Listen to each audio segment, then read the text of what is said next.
We are doing some yard work today, and of course my beloved Jeep Blackjack. We are pulling this giant tree over into our creek so we can get it out of the way. As you can see, there's all these well trees. We used to have our horse out there, like over there, and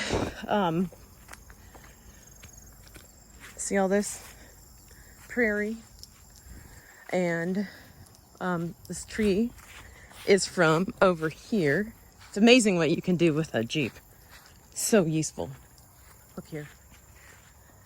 And if you guys can see, like it was all through here, like stuck in there, and I got struck by lightning a while back, and then it's been dead for a while and fell. Hope that doesn't go through the back windshield. That's so amazing. I'm glad I got these toe straps. I got the extra strong ones. I keep them in the back.